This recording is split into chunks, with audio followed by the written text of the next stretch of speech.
Welcome back, everybody.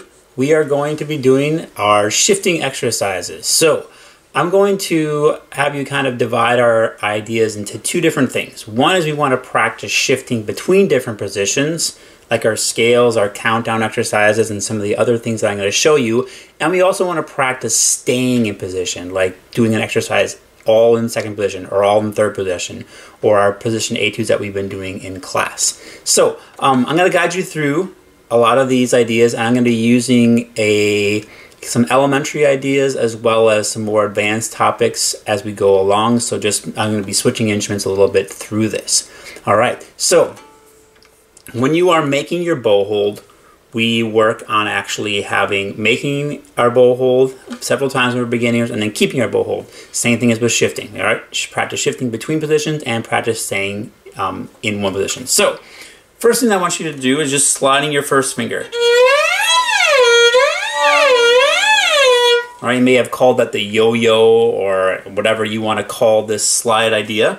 All right, and now we're going to see if we can actually make that happen between two specific notes. So you can actually see this and you can kind of go with what you see on the sheet. I have my son's instrument here, which has some red, blue, green, and white tapes that are for the first, second, third, and fourth fingers. And that's going to be a really good outline for us to get ourselves shifting. So now I'm going to go from the red to the blue. First to second, red to green,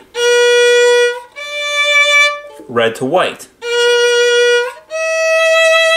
All right, and that gets me to my first couple positions. That's a great thing to do. You might want to play that note in first position and then see if you match it in position. Again, that's taking some of our helpful hints that we used before. All right, now this is one of the most difficult things to do in string playing, is to play a pitch with a different finger. So I'm going to use my white tape and I'm going to play the A. Actually, I lied. I'm going to play the D on the A on the D string. Now I can play it with my 4, 3, 2, 1, and reverse it. And my third finger wasn't so hot, right? Or I could go 1, 2, 4, 3, any combinations. Now, if I play a different instrument, maybe I don't want to do that D. Maybe I want to play an A or an E. I can try different places of the instrument and try that, matching that same pitch. And I don't have to go through all my fingers. I just use that one as an example to go through all of them. Maybe I want to just go 1 to 3, 1 to 3 over and over again. All right. Next one that we can do is we can do the D major scale or the G or the C. All right, I'm going to do the D major scale. That works the best between all of our instruments. All right, I'm going to grab my other instrument because I like it a little bit better. All right, but you choose what works best for you. So here's my D major scale.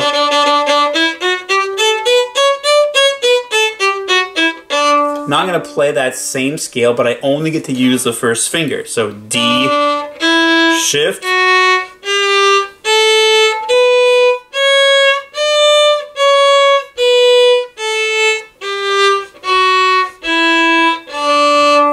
all right, then I'm going to do that D scale, but all on one string, all one finger.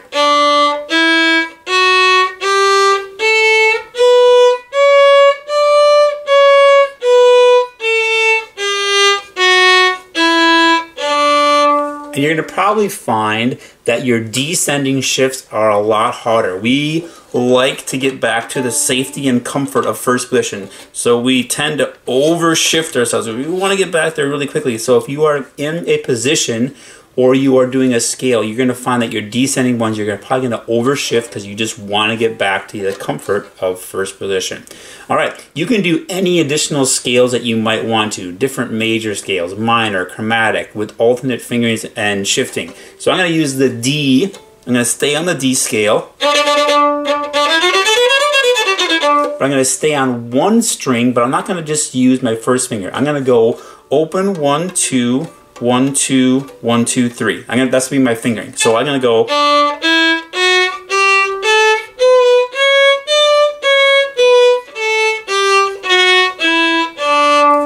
and I kind of missed one of my shifts there, so that would be something that I would work on. It was a little bit out of tune on my ascending. I did a pretty good job with the harder descending, but I missed one going up. So you're gonna have that. You're gonna have those things that creep up on you as you're playing, and that's where you can kind of get better at your shifting. All right. So again, you can do one finger shifting with just the first finger. You can do alternating fingers, or you can do things where you use a different finger multiple times. So you can do easy song. Let's say Ode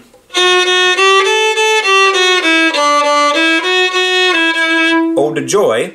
You can do that all with the first finger, but I'm going to try to do that with my third finger only.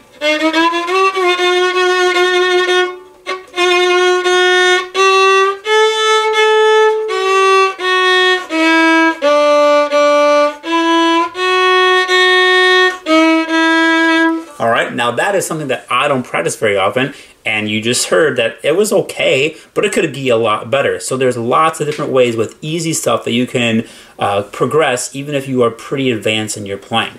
All right, so definitely what we do in class is when we try to get ourselves shifting, I was doing that D major scale. We can do 2 octave scales where we shift, shift. We can do 3 octave, we can do 4 octave scales. We can do the countdown exercise. I have a whole video that guides you through that warm-up and it gets you through all the different versions. Definitely click on that if you're interested. All right, the last thing that we're gonna do is we're gonna talk about playing in and staying in different positions. All right? So, one of the things that we can do is what's called imposition scale, which means that we pick a note on one of our lowest strings. All right, I'm gonna pick a note on my G string. So I'm gonna pick a C. All right, I'm gonna pick a finger to play that note. All right, I'm gonna decide I want the second finger to play that note. And now I wanna pick a scale that has that chosen note in it. Now I could be pretty easy and decide I'm just gonna play the C major scale and go from there. But I'm going to make it a little bit harder on myself, and I'm going to pick the G major scale, which does have a C in it, but it's going to sound a little bit different to my ear, and it's going to give myself a different set of finger patterns to work with. So if I climb up, now I'm going to do an imposition scale, starting with the second finger. Here's my C, D, E, now F sharp,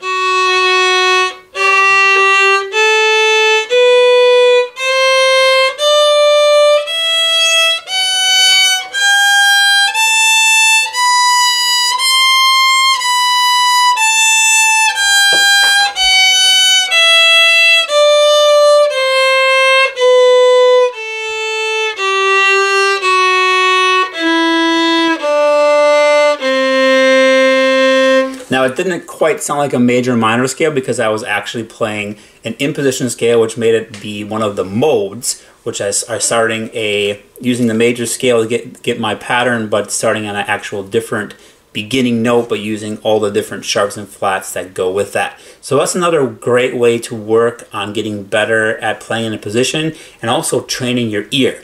The last idea that I have about keeping and staying in positions is using your position etudes.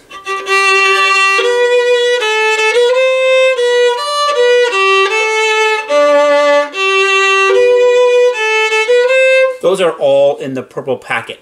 And I lied, I have one more thing that I think you might find very helpful, is you can play a certain song going to an easy song. Instead of just shifting your way up and down all the first finger for Ode to Joy, you could play Ode to Joy, or you could play Twinkle in like third position. So I could decide to play Twinkle Twinkle Little Star.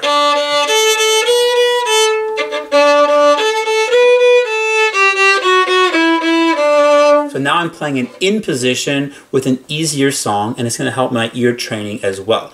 So hopefully all those different exercises and the helpful hints and why we shift and what is shifting helped you out a ton. I'm excited to see and hear your progress, and we'll talk really soon.